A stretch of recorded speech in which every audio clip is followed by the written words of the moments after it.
Hello and welcome back to iStorm TV. I'm Mie Elverson and I'm the founder of the Vlog Academy, and iStorm is a platform for women who want to take a step up to be seen and heard with confidence. So there's a training program attached, and there's also the iStorm TV channel where I like to bring in people of interest who can be inspiring, share their knowledge and expertise to actually just make us feel that it is doable, it's possible to make changes. They don't have to be massive. We can do little changes and achieve a lot in life. So today I'm with someone who is absolutely amazing, and her name is Raven Kaliana. So Raven, thank you so much for inviting me to your home today. Oh, you're welcome. And we're here in your living room with some amazing items that we are going to talk a little bit about later. And the seagulls are with us, seagulls. So you have to excuse the noise, but it just means that we are by the sea, which is always lovely. So Raven, you are a producer, a director, and a puppet maker. Yes. But I would also like to call you an aid worker, really, and a change maker. How do you feel about being called that? Well, I definitely can embrace the change maker thing, because I do try in my work to open up dialogues that help people get over fears about certain topics that seem overwhelming, and then but together we can work on how we can change things logistically so that things work better, people are safer, people are happier. It doesn't have to be all so terrible and terrifying, because we're not alone. So you work as a puppet maker and as a puppeteer, and many people would probably think that puppet theatre is more for children. But looking at the topics you cover, which is around trauma recovery and human trafficking, it's certainly not for children alone. What is it that makes puppet theatre so powerful? Well, it's an amazing medium for truth-telling, because there's a way that people kind of approach puppets, like audiences approach puppets with a sort of curiosity and childlike openness that they wouldn't if they saw an actor standing on stage. They might have a little bit of a filter come down. But with a puppet, you've got a character you've never seen before. It's human but not quite human, and there's a way that it brings out this sort of childlike feeling of play, or like let's pretend, or it touches the heart, and it's a beautiful way to show a window into a world that might be unfamiliar to most people. For instance, human trafficking. Most people don't understand what the children who have been through child trafficking, what they endure. Most people have no idea. Children are generally represented as statistics in any kind of news coverage on this, but we don't see the children as who are they? What are their names? Where did they come from? What was their home life like? How did they get into that situation? What's become of them? And so showing a window into this world helps people see things with their heart. It's also a nice way of kind of dealing with a difficult subject in a one step removed kind of way, because it's like life, but not quite like life. So it's this way, this sort of gray area where you can kind of, see how it feels to look into that reality without being completely overwhelmed by it. And the shows that you do, they are so powerful, and they all usually come with a workshop or a Q&A after. Yes. Can you tell us how that works and why that is?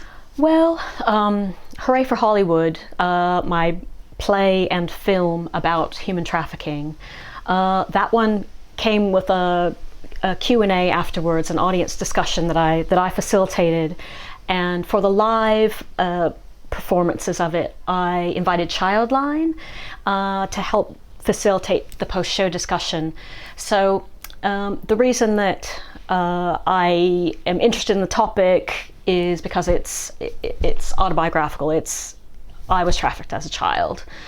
So what I'm hoping to do is show people that, awful things can happen, and yet, not only can you survive the experience with support, you can also heal from the experience with support.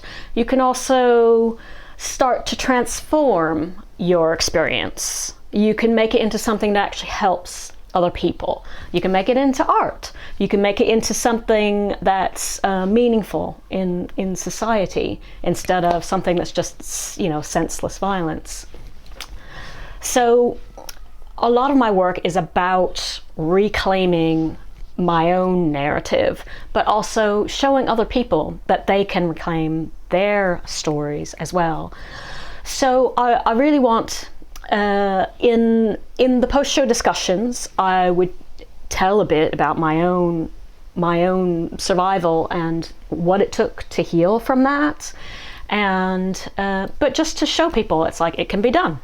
And also, it was really valuable to share that in that context, because other people could suddenly relate to the issue, like, oh, I'm really worried about my neighbor's daughter, something's going on, I don't know what, maybe, you've just given me enough validation to know I should report that, I should report my concerns. So it really helped validate a lot of people and change it from being an abstract concept to this is something that's real, it happens in the world, and we can change it. We don't have to live in a world where this happens. We can change things. So it's empowering to audiences to participate in a discussion about how can we change it. You've been in front of some pretty heavyweight international organizations, speaking and putting up events and doing performances. Tell us more about those and what have been the most important ones for you in your career. Well, in 2013, I collaborated with an organization called Initiatives of Change to put on an awareness-raising event in London. And we invited all sorts of charities around London and different organizations that helped people nationally, internationally on issues of trafficking, but also child protection. And we also invited the Home Office, and we invited the City of London, the London Assembly as well.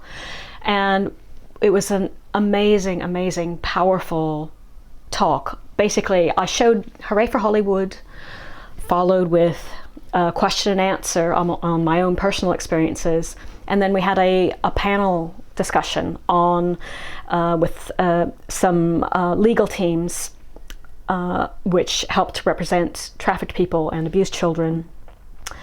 And it was an amazing conversation about how do the laws protect or not protect trafficked people, and what can we do personally, individually, to help change the issue. So that was an incredible, powerful experience. Afterwards, I was invited by the London Assembly to take part in a research project that they were doing on trying to look at the prevalence of trafficking in London and develop a policy response. And they'd seen, so I showed Hooray for Hollywood there, and they were quite shocked about the fact that when I was growing up, I told the police, help, I've just witnessed a murder, do you help? And I was a teenager, I was turned away. This team was quite shocked to hear that trafficking victims might be turned away if they're approaching law enforcement for help.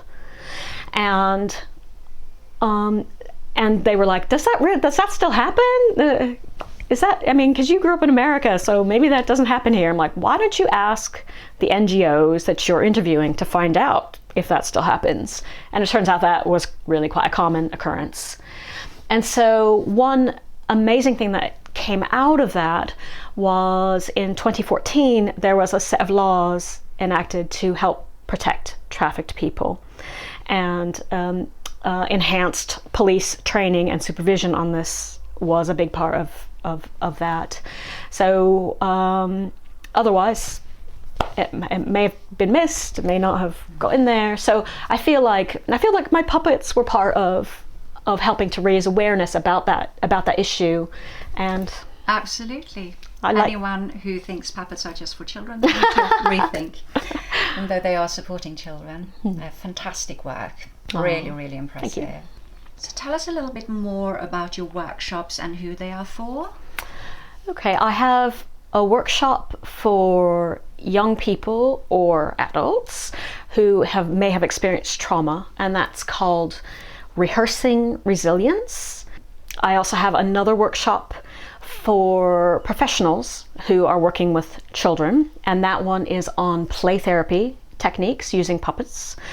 And I have one called Reclaiming Narrative that is for people who have experienced trauma. It's a bit more for adults, but it's for people who basically they've been through something traumatic. They may or may not even remember what happened, but it's a way to start to work with that material and change it and overcome it. There's a new one that's just starting, and that one is puppet making for self-concept, and that one's through Sunflower Network, and that's going on this autumn. So your film, it's a short film called Hooray for Hollywood, and you've actually given me access to see that very kindly, and it is incredibly powerful and very moving, especially after having met you and know that this is actually based on your own true story. Is there any way for people to access it? Well, the way that I let people access it is basically as part of a film presentation. So I go to universities, I go to charities, different types of community organizations, safeguarding teams, and basically I screen the film and then I follow with a question and answer session. It's just a way that people can, kind of like your experience of, you met me, I'm a real person, I'm not a, made up person on a poster, but I'm a real human being who has gone through that. And you can feel it in your body that it's true, can't you? Oh, yes. Yes. So there's a different kind of experience, watching something online, because it just kind of, you blank out a bit. It seems unreal. But if you watch this film and then you talk to me as a human being, then it's a way that it brings it home that it's real.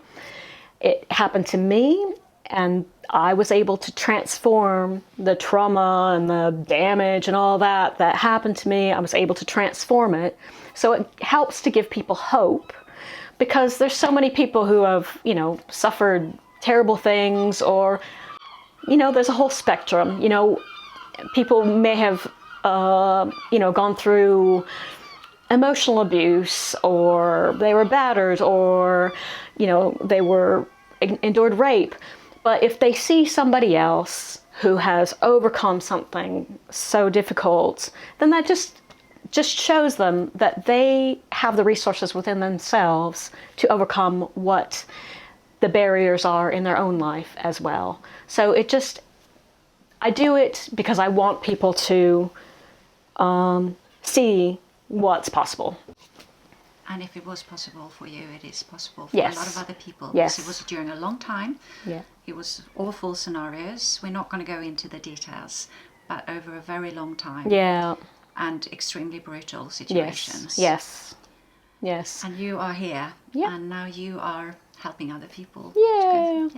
And I have a pretty happy life. You are such a warm and happy person. So you're doing fantastic work. Thank you so much for everything you do, because it's remarkable. Thank Do you. you know that? Oh, thank you. That's so sweet. Thank you. So what are you working on right now? My new show is Love versus Trauma, and it's a 45-minute performance using puppetry, some hand puppets and some shadow puppetry and some funny little rod puppets. And it's a show about overcoming isolation, the feeling of isolation from an abusive situation, going on to find support, and then to rebuild one's life.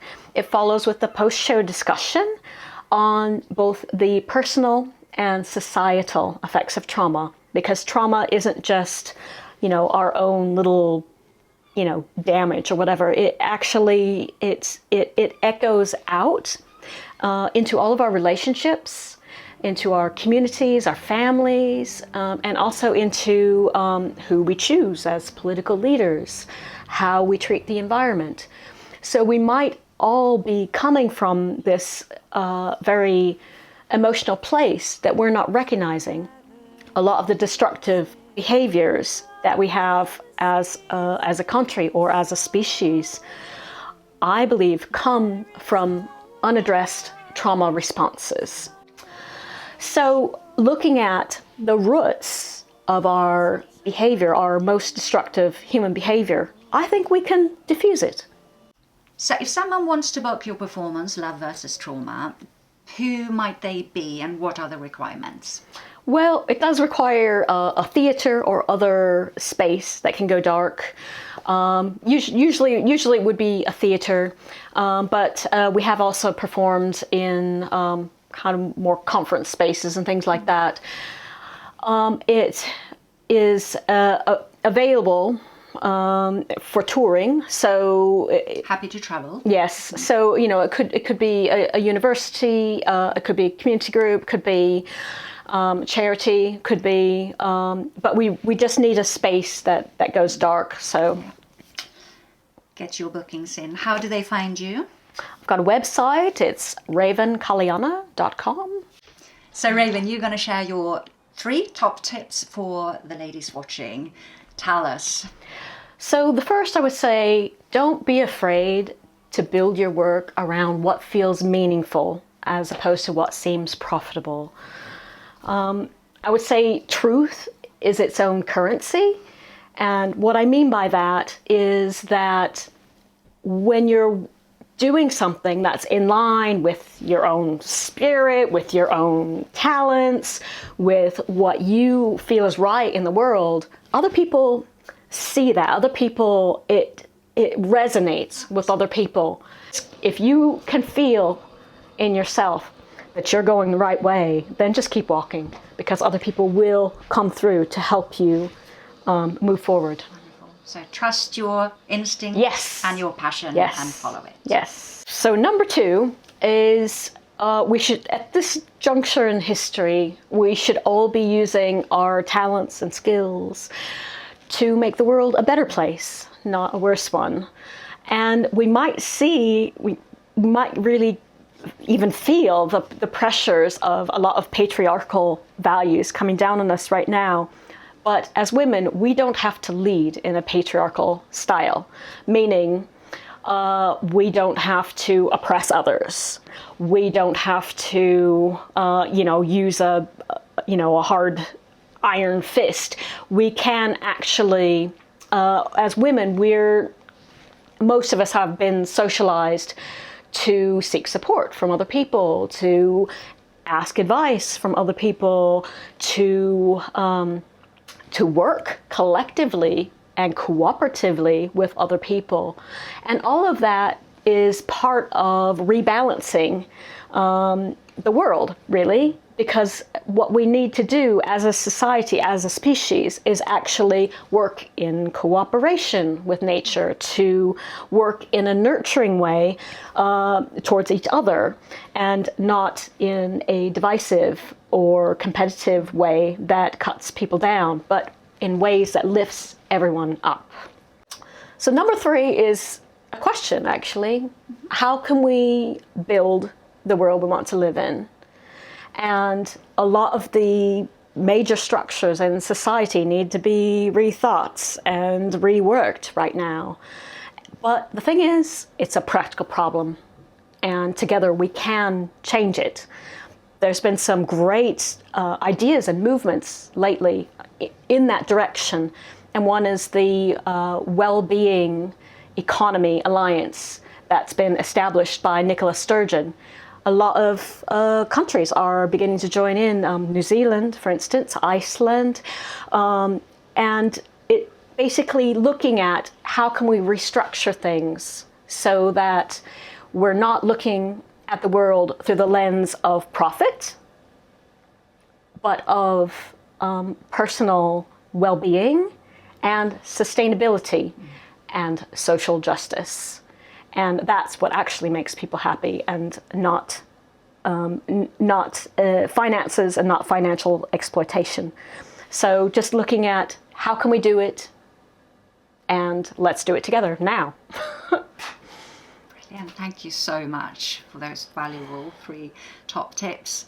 And thank you so much for sharing what you do, your amazing work, Oh, thank you. and the changes you bring to a lot of people who actually need it very badly. So good luck Thank you. with your performance. Thank you. And if you want to book Raven's performance, please get in touch with her through her website, which we have shared and where you can see here again.